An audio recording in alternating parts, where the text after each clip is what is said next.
Siya luso.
Yeah.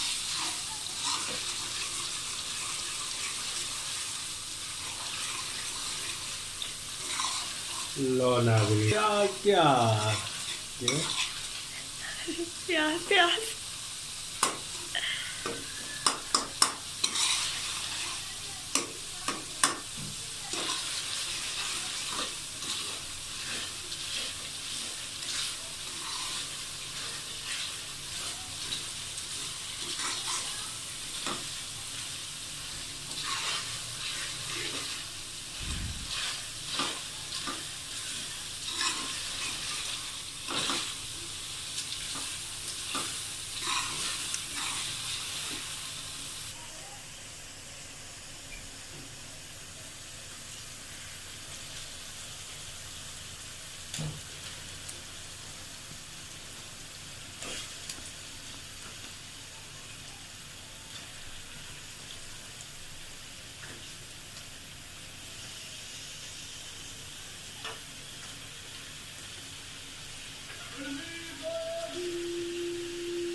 थल्लो लगी समझ।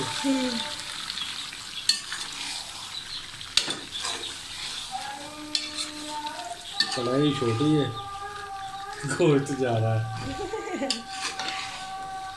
मेरे वाली कढ़ाई तो भावें 3 किलो पका लो, आखी बाहर निकल जाए। फिर कढ़ाई ताड़े वाली ताड़ी कढ़ाई।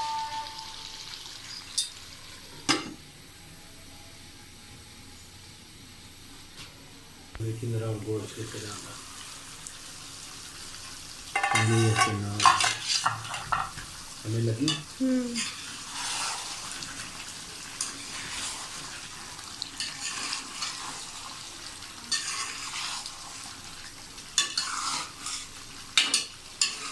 आज खैर है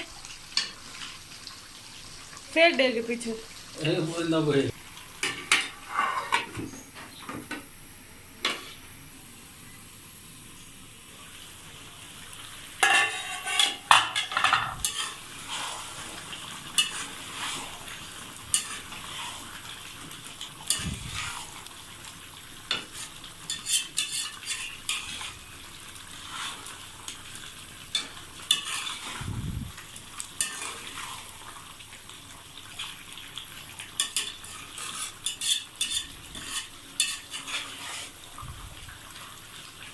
चल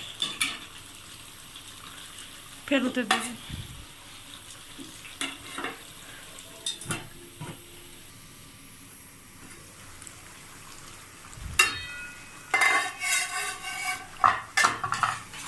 कलेजी नहीं है ये अपन रखी है ना।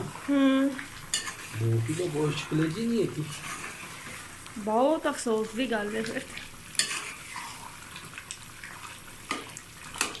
सही है ग्रेवी ये नहीं ग्रेवी सही चुन ਤੁਹਾਡੇ ਘਿਓ ਕਿਉਂ ਨਹੀਂ ਹੈਗਾ ਇਹ ਕਿ क्यों क्यों नहीं है अजे पक्या नहीं ना शायद जो घ्यो छेगा तो उदो तो पकेगा।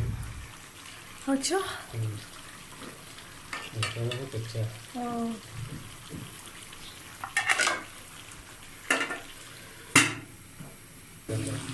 अद्धे तो ज़्यादा तो गलिया का गोश्त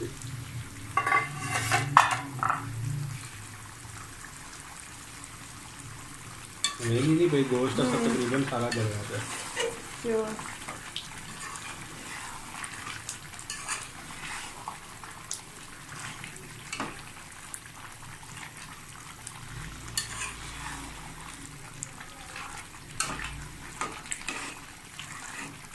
चल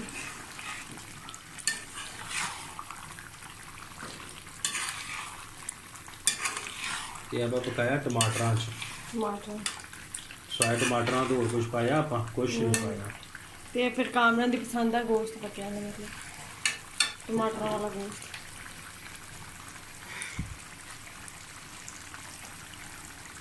ਕੱਚੀ चेक कर जरा ਮੈਨੂੰ ਮੇਰੇ ਕੋ ਖਾਦੀ ਨਹੀਂ ਜਾਂਦੀ।